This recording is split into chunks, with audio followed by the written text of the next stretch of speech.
Namaste. Welcome to Karnataka LMS. It is a program initiated by Department of Collegiate Education. I am Satish Kumar G, working in Government First Grade College in Department of Commerce and Management. Today, we will take up the session number 55, Control Charts Acceptance Sampling Procedures. Control charts for attributes. Control charts are used to measure quality characteristics that are counted rather than measured. Attributes are discrete in nature and entails simple yes or no decisions. For example, this could be the number of non-functioning light bulbs, the proportion of broken eggs in a carton, the number of rotten apples, the number of scratches on a title, or the number of complaints issued. ಇಲ್ಲಿ control charts ಆಟ್ರಿಬ್ಯೂಟ್ಸನ್ನು ತಿಳ್ಕೊಳ್ಬೇಕು ಅಂತ ಹೇಳಿದ್ರೆ ಈ ಚಾರ್ಟ್ಸನ್ನು ಏನಕ್ಕೋಸ್ಕರ use ಮಾಡ್ಕೊಳ್ತೀವಿ ಅಂತ ಹೇಳಿದ್ರೆ ಯಾವುದೇ ಒಂದು ಗುಣಮಟ್ಟದ ಲಕ್ಷಣಗಳನ್ನು ಸರಿಯಾದ ರೀತಿಯಲ್ಲಿ ಅಳತೆ ಮಾಡಲಿಕ್ಕೋಸ್ಕರ ಇದನ್ನು ಯೂಸ್ ಮಾಡ್ಕೊಳ್ತೀವಿ. ಇಲ್ಲಿ ಯಾವ ನೇಚರಲ್ಲಿ ಇರುತ್ತೆ ಅಂದರೆ ಇದು ಸಿಂಪಲ್ ಆಗಿರುತ್ತೆ, ಎಸ್ ಆರ್ ನೋ ಡಿಸಿಷನ್ ಇರುತ್ತೆ. ಎಕ್ಸಾಂಪಲ್ ಹೇಳಿದ್ರೆ ಒಂದು ಹಾಲಲ್ಲಿರುವಂಥ ಲೈಟ್ಸನ್ನು ಕನ್ಸ್ಕೊಂಡ್ರೆ ಎಷ್ಟು ಲೈಟ್ ಬಲ್ಬ್ಸ್ ಕರೆಕ್ಟಾಗಿ ವರ್ಕ್ ಆಗ್ತಾ ಇಲ್ಲ ತಿಳ್ಕೊಳ್ಬೋದಾಗುತ್ತೆ. ಅಥವಾ ಬ್ರೋಕನ್ ಎಗ್ಸ್, ಕಾರ್ಟನಲ್ಲಿ ಇಟ್ಟಿರುವಂಥ ಎಗ್ಸ್ ಏನಿದೆ, ಮೊಟ್ಟೆಗಳೇನಿದೆ ಅದರೊಳಗಡೆ ಎಷ್ಟು ಹಾಳಾಗೋಗಿದೆ ಅಥವಾ ಬ್ರೋಕ್ ಆಗಿದೆ ತಿಳ್ಕೊಳ್ಬೋದಾಗುತ್ತೆ. ರಾಟನ್ ಆಪಲ್ಸನ್ನು ತಿಳ್ಕೊಳ್ಳೋದಕ್ಕೆ ಈ ರೀತಿ ಎಕ್ಸಾಂಪಲನ್ನು ಕೊಟ್ಟು ನಾವು ಅದರ ಕ್ವಾಲಿಟಿ ತಿಳ್ಕೊಳ್ಳೋದಕ್ಕೆ ಯೂಸ್ ಮಾಡುವಂಥ ಒಂದು ಚಾರ್ಟ್ನಿದೆ ಕಂಟ್ರೋಲ್ ಚಾರ್ಟ್ಸ್ ಅಂತ ಕರ್ಕೊಳ್ತೀವಿ.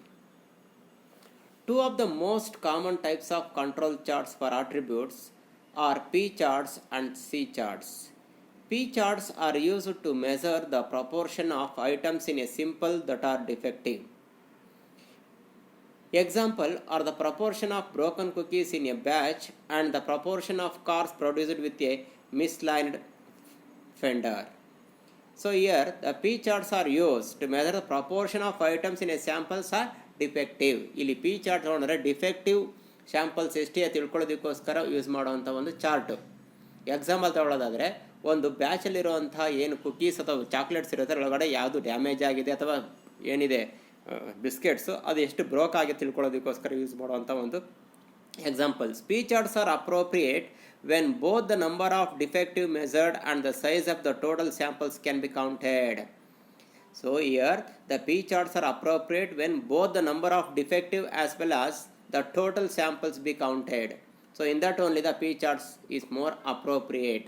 ಇಲ್ಲಿ ಪಿ ಚಾರ್ಟ್ಸ್ ಯಾವಾಗ ಅಪ್ರೋಪ್ರಿಯೇಟ್ ಆಗುತ್ತೆ ಅಂದರೆ ಡಿಫೆಕ್ಟಿವ್ ಎಷ್ಟು ಅಂದರೆ ನ್ಯೂನತೆಯಿಂದ ಕೂಡಿರೋ ಎಷ್ಟು ಅಂತ ಕೌಂಟ್ ಮಾಡಿರ್ತೀವಿ, ಮತ್ತು ಟೋಟಲ್ ಸ್ಯಾಂಪಲ್ಸ್ ಎಷ್ಟನ್ನು ನಾವು ಕೌಂಟ್ ಮಾಡಿದ್ದೀವಿ ಅವೆರಡನ್ನೂ ಕೂಡ ನಾವು ಕಂಪೇರ್ ಮಾಡಿದಾಗ ನಮ್ಗೆ ಗೊತ್ತಾಗುತ್ತೆ.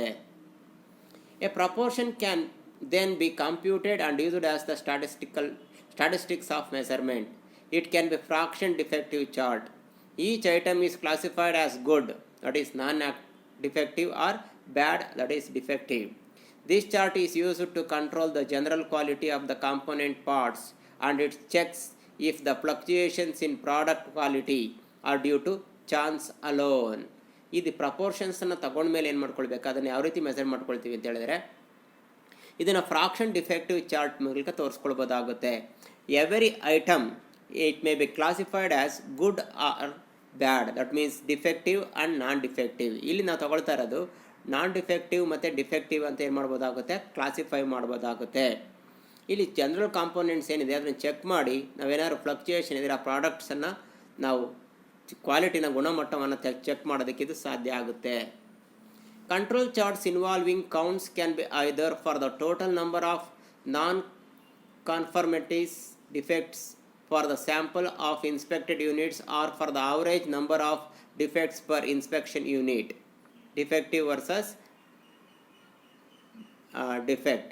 ಇಲ್ಲಿ ಕಂಟ್ರೋಲ್ ಚಾರ್ಟ್ಸ್ ಏನು ಬರುತ್ತೆ, ನಾನ್ ಕಾನ್ಫರ್ಮ್ ಡಿಫೆಕ್ಟ್ಸ್ ಎಷ್ಟಿದೆ, ಡಿಫೆಕ್ಟಿವ್ ಎಷ್ಟಿದೆ ತಿಳ್ಕೊಳ್ಬೋದು, ಅವರೇಜ್ ನಂಬರ್ ತಿಳ್ಕೊಳ್ಳಿ. Defect a single non conforming quality characteristics. Defective means items having one or more defects. ಇಲ್ಲಿ ಡಿಫೆಕ್ಟ್ ಅಂದರೆ ಒಂದೇ ಏನಾದರೂ ನ್ಯೂನತೆ ಇದ್ದರೆ, ಡಿಫೆಕ್ಟಿವ್ ಅಂದರೆ ಒಂದಕ್ಕಿಂತ ಜಾಸ್ತಿ ಇರೋದು ಅಂತ ಹೇಳಿದ್ದಾರೆ. Acceptance sampling. Acceptance sampling is concerned with the decision to accept a mass of manufactured items on conforming to standards of quality or to reject the mass as non conforming to quality the decision is reached through sampling. Simpson and ಕಾಫ್ಸ್ಕಾರ್ ಏನು ಹೇಳಿದ್ದಾರೆ ಅಂತ ಹೇಳಿದ್ರೆ, ಇಲ್ಲಿ ನಾವು ಒಂದು ಸಾರಿ ಏನು check ಮಾಡಿರ್ತೀವಿ ಕಂಟ್ರೋಲ್ ಚಾರ್ಟನ್ನು ಯೂಸ್ ಮಾಡಿಕೊಂಡು, ಅದ್ರ ಮೂಲಕ ನಾವೇನು ಮಾಡ್ಕೊಳ್ತೀವಿ, ಆ ಒಂದು ಮ್ಯಾನುಫ್ಯಾಕ್ಚರಿಂಗ್ ಬ್ಯಾಚ್ ಏನಿದೆ ಅದನ್ನು ಚೆಕ್ ಮಾಡ್ಕೊಳ್ತೀವಿ. ಅಲ್ಲಿ ನಾವು ಅದನ್ನು ಅಕ್ಸೆಪ್ಟ್ ಮಾಡ್ಕೊಳ್ಬೇಕಾ ಬೇಡವಾ, ಯಾಕೆಂದರೆ ಸ್ಟ್ಯಾಂಡರ್ಡ್ ಕ್ವಾಲಿಟಿನೇ ಅದು ಮ್ಯಾಚ್ ಮಾಡುತ್ತಾ ಇಲ್ಲ ತಿಳ್ಕೊಂಡು ಆ ಮೂಲಕ ಒಂದು ಡಿಸಿಷನ್ ತೊಗೊಳ್ತೀವಿ. ಅದನ್ನೇ ಅಂತ ಕರ್ಕೊಳ್ತೀವಿ ನಾವಿಲ್ಲಿ ಅಕ್ಸೆಪ್ಟೆನ್ಸ್ ಆಫ್ ಸ್ಯಾಂಪ್ಲಿಂಗ್ ಅಂತ ಕರ್ಕೊಳ್ತೀವಿ. The purpose of acceptance sampling is therefore a method used to make a decision as to whether to accept or to reject lots based on inspection of samples.